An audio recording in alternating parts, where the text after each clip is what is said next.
Welcome back to this Let's Play of Star Wars Knights of the Old Republic 2. Last time we had the big showdown between Mira and Hanhar.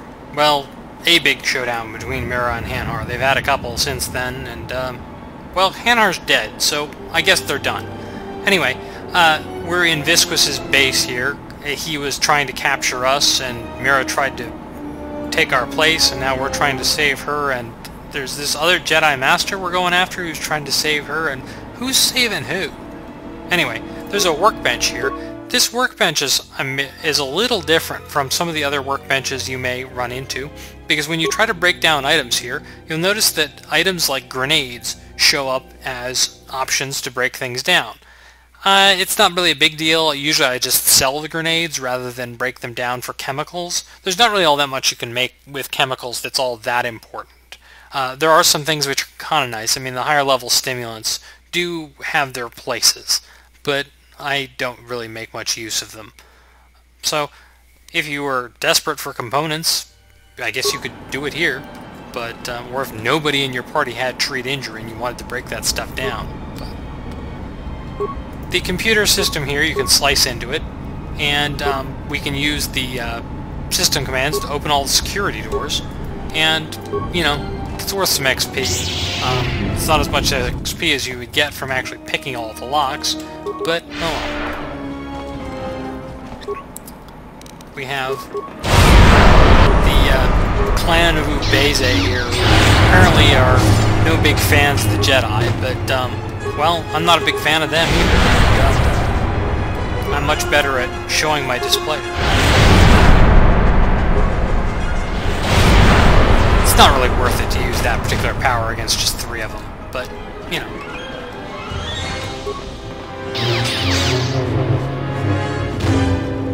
Anyway, this area is filled with these guys, and they are, despite Visquis's claims that they would, you know, destroy the Jedi. I mean, if you were level 1, these guys would be impossible, but if you were level 4, I think you'd have a fair chance of making it through this area without any problems.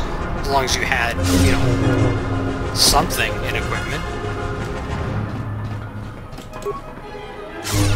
As you can see, my well-upgraded lightsaber makes very short work of them. And you can also do funny things like overload conduits and get them that way, and I'm not going to bother. I'm just going to hit them the old-fashioned way. Maybe you'd get a little more XP for doing that, but when you go down into the arena down there, you trigger the next scene. So I'm going to avoid doing that until I've cleared everything out. And honestly, I may just clear off some of this. I'll probably try and fight most of the enemies on screen, but I'll go back and clean up all the stuff afterwards. Just because, well, watching people open containers is pretty lame.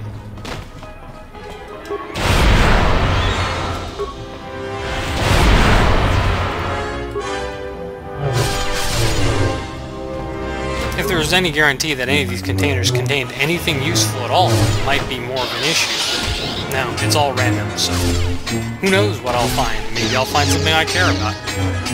I wouldn't gamble on it, but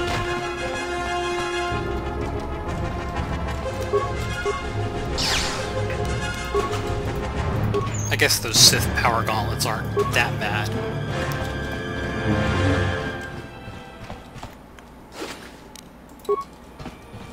Anyway, there's one other fork like this on the other side, and I'm going to clear that out and then just go back through the base and pick up all the loot, and I'll show you what I find.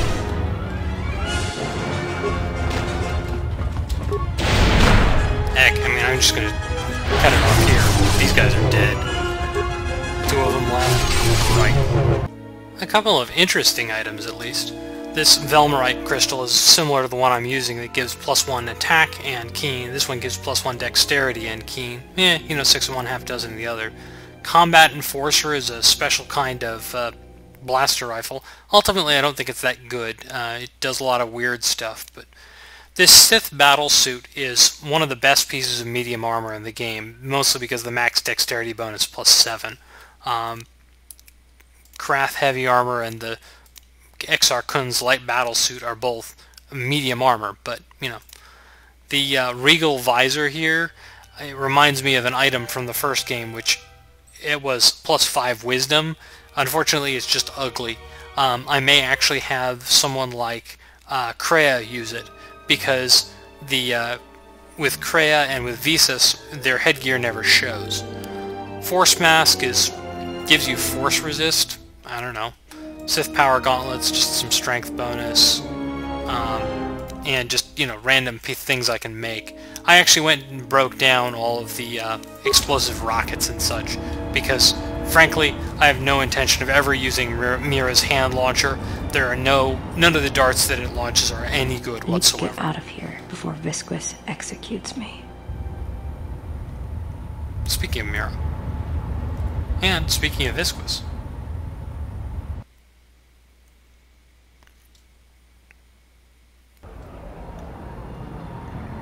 Okay, now Atton and Be'ador are always in the party, and then you choose a third one. And I'll just take Kreia, and we get to go back to this fight, which we left, you know, like 4 episodes ago, maybe? Just saving first. What's going on? Not because I'm at all concerned about how hard this is. In fact, well, I should probably bother to give people real equipment. Kreia has a vanilla lightsaber, that's fine. The vanilla Sith Warsword will do you just fine. You can just have this vanilla Sith Tremor Sword. Insanity is one of the better dark side force powers. And that it affects a large area and it affects a large duration of enemies. So, well, I'm going to bother actually equipping these people somewhat, and I'll do that off screen. I'm leaving Atton at level 12.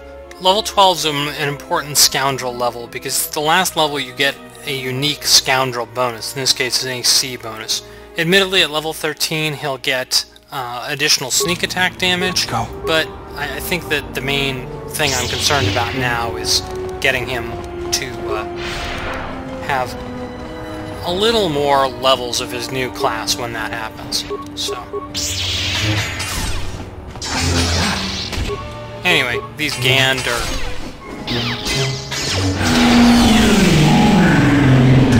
insane. They're worth a lot of XP, actually. Again, like I was saying about that fight on the Ebonhawk earlier, this looks like the Nar Shaddaa docks, but it's not actually the right area. It is just a carbon copy of it for the purposes of this quest. And if you leave anything on the ground here, it will go away permanently. So be sure to be thorough about cleaning stuff up. Oh look, Be'ador went down again. Imagine that. Strangely enough, if you include HK50 in your party, HK47 in your party, the HK50s aren't there. I don't know what's up with that, frankly. There's nothing on the far side to the left there.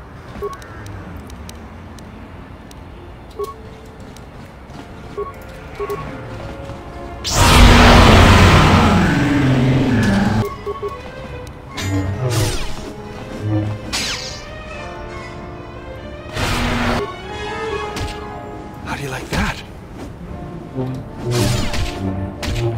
These guys aren't total pushovers, but insanity kind of makes them incapable of causing permanent problems.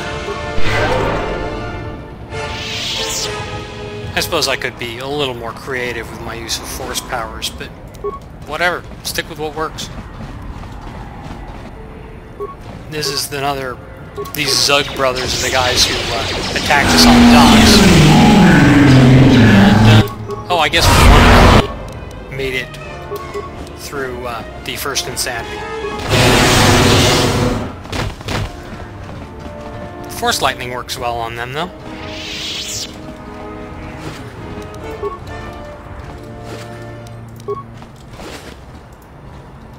And for some reason, they seem to enjoy dropping med packs.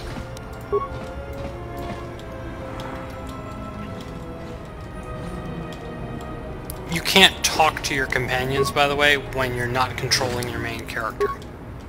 I guess they figured it was just too much complication. Another set of HK-50s down here. HK-50s, unfortunately, are immune to insanity, because they're not meat bags, organics. They are, however, just as vulnerable to good old-fashioned Force lightning. Palpatine would approve. Anyway, I think we're out of time, so we'll call it a day here.